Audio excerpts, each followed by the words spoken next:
আর এবার দেখাবো বাংলাদেশের ছবি। সরকারি চাকরিতে সংরক্ষণ বিরোধী আন্দোলনকে কেন্দ্র করে অগ্নিগর্ভ হয়ে উঠেছে বাংলাদেশ। প্রতিদিন বাড়ছে মৃত্যুর সংখ্যা। মৃতের সংখ্যা বেড়ে হয়েছে 64, আহত শতাধিক। পুলিশ ছাত্র সংঘর্ষ, এলোপাথারি গুলি চলেছে বলে জানা যাচ্ছে।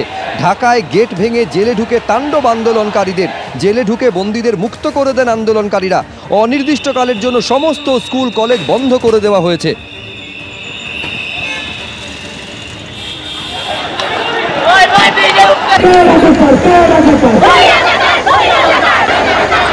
আজ এবং আগামীকাল কলকাতা ঢাকা মৈত্রী এক্সপ্রেস বাতিল।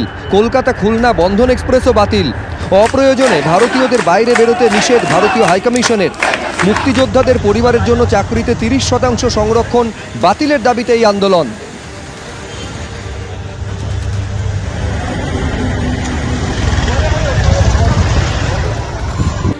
মৃত সন্তানকে একবার দেখতে চেয়েছিলেন বাবা মা। কি কারণে তার মৃত্যু হলো, কেনই বা চারনক হাসপাতাল থেকে তাকে বারাসাত মেডিকেল কলেজে নিয়ে আসা হলো জানতে চেয়েছিলেন পুলিশের কাছে। অভিযোগ তার পরিবর্তে জুটেছে মার। অভিযোগ পুলিশের মারে রক্তাক্ত হয়েছেন বাবা। শুধুমাত্র তাই নয়, একেবারে ও বাবা মাকে ওই হাসপাতালের পুলিশ ক্যাম্প থেকে টেনে হিঁচড়ে থানায় নিয়ে যাওয়া হয়েছে বলে অভিযোগ সামনে এসেছে। আরও বিস্তারিত আমরা জানবো, কথা বলবো আমাদের প্রতিনিধি সমীরণ পালের সঙ্গে। সমীরণ, নিঃসন্দেহে পুলিশের বিরুদ্ধে গুরুতর অভিযোগ করছেন মৃতের মা বাবা। পুলিশের কি বক্তব্য?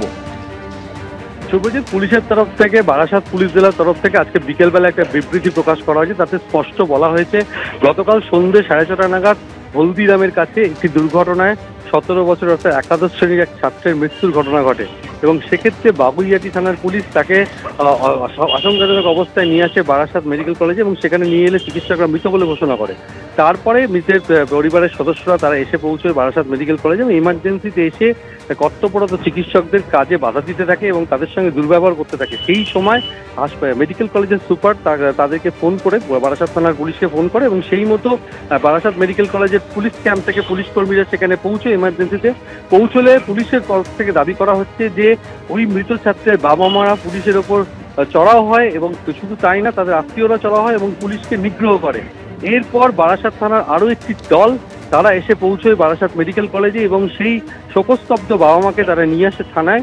তারপরে তাদেরকে বোঝানো হয়। এরপরে পরবর্তীকালে সুস্থভাবে তাদের আত্মীয়দের হাতে ওই শোকস্তব্ধ বাবা মাকে তাদের আত্মীয়দের হাতে তুলে দেওয়া হয়, এমনটাই পুলিশের তরফ থেকে দাবি করা। যেমন স্পষ্ট করে পুলিশ জানিয়েছে যে কোনো রকম মারধর ওই শোকস্তব্ধ বাবা মাকে করা হয়নি। যদিও তার বাবা মা অভিযোগ করছে দেহ কোথায় জানতে চাইলে তাদেরকে পুলিশের তরফ থেকে মারধর করা হয়েছে। গতকাল থেকে তারা একই অভিযোগ করছেন, কিন্তু পুলিশের তরফ থেকে বিবৃতি দিয়ে স্পষ্ট করে দেওয়া হয়েছে যে কোনো মারধর করা হয়নি ওই শোকস্তব্ধ বাবা মাকে। ধন্যবাদ সমীরণ।